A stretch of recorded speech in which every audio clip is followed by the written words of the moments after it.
അപ്പൊ ഇയാൾ പറഞ്ഞു അടുത്ത സീൻ എന്ന് പറയുമ്പോൾ ഇങ്ങനെ എന്നെ കൊണ്ട് ബെഡിൽ കിടത്തിയിട്ട് പുക്കളയിൽ എന്തോ മുന്തിരി വെച്ചിട്ട് അയാൾക്ക് കടിച്ചെടുക്കണം എന്ന് ഇയാൾ പറഞ്ഞു. ഞാൻ പറഞ്ഞു നടക്കുന്ന കേസല്ല ചേട്ടാ, എനിക്കിത് പറ്റൂലെന്ന് പറഞ്ഞു. ഓ പിന്നെ നല്ല റോള് മാത്രം തിരഞ്ഞെടുക്കുന്ന ഒരു യുവതിനെ കണ്ടാൽ മതിയല്ല അല്ലേ? ഇവരെ എന്താ പറയുക, വീഡിയോ എല്ലാം നോക്കിക്കഴിഞ്ഞാൽ വളരെ നല്ല അഭിനയം, വളരെ നല്ല ക്യാരക്ടർ മാത്രമല്ലേ ഇതുവരെ സ്വീകരിച്ചിട്ടുള്ളൂ രേണുസുതി. പറ്റൂല. ആദ്യം ഞാൻ മിതത്വമായിട്ടാ പറഞ്ഞ പറ്റൂല ചേട്ടാ പ്ലീസ്, എനിക്ക് പറ്റൂല. അത് കഴിഞ്ഞ് പറഞ്ഞു ഞാൻ അയാളെ മദ്യപിച്ച അവശയായിട്ടുള്ള ഒരു സീനാണ്. ഞാൻ അന്നത്തെ ദിവസം രാവിലെ തൊട്ട് വൈകുന്നേരം ഞാൻ ഒരു മദ്യവും കഴിച്ചില്ല. ഇവർ ഈ പറയുന്ന ഇവരല്ലെങ്കിൽ തെളിവ് കൊണ്ടിട്ട് ഒരു സിഗരറ്റും കഴിച്ചില്ല, മദ്യവും കഴിച്ചില്ല. ഞാൻ ആകെ എന്റെ മീഡിയക്കാരായ സുഹൃത്തുക്കളുണ്ട്, ഞാൻ അവരോട് എനിക്ക് ഇവരെ ചായ പോലും പച്ച വെള്ളം പോലും ഇവർ തരാതാണ്, ചായ പോലും വൈകുന്നേരം ആയപ്പോൾ. അപ്പൊ ഞാൻ പറഞ്ഞു എനിക്ക് ഇച്ചിരി ചായ വേണമെന്ന് പറഞ്ഞു. ഞാൻ ഇവരെ കൂട്ടിക്കൂട്ടി ചായയും ആ താഴത്തെ കടയിൽ അറിയാൻ ചായയും പരിപ്പോടെ മാത്രമാണ് ഞാൻ കഴിച്ചത്. ഞങ്ങൾ കഴിച്ചത് അതിട്ടാണ് തിരിച്ചു വന്നത്.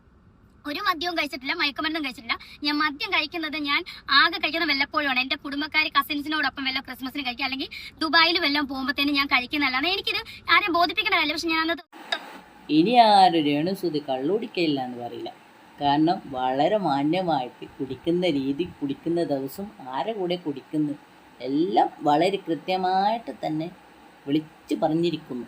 ഞാൻ കള്ളു കുടിക്കും ഇന്നാളുടെ കൂടെ, ഇന്ന സമയത്ത് മാത്രം ദിവസം മദ്യം കഴിച്ചത്. എന്നിട്ട് അടുത്ത ഇവൻ പറഞ്ഞ അടുത്ത സീൻ, ഈ വിപിൻലാൽ എന്ന് പറഞ്ഞ ഇവൻ പറഞ്ഞ അടുത്ത സീൻ എന്താണെന്ന് ചോദിച്ചാൽ, ഞാൻ മദ്യം കഴിച്ചിട്ട് അഭിനയിച്ചിട്ട് ഇയാളെ പിടിച്ച് ദേഹത്തോട്ട് ചേർത്തിട്ട് ഉമ്മ വെക്കണം, ഇയാളെ ഇങ്ങനെ തലയിലെ മുടി അഴിക്കണം.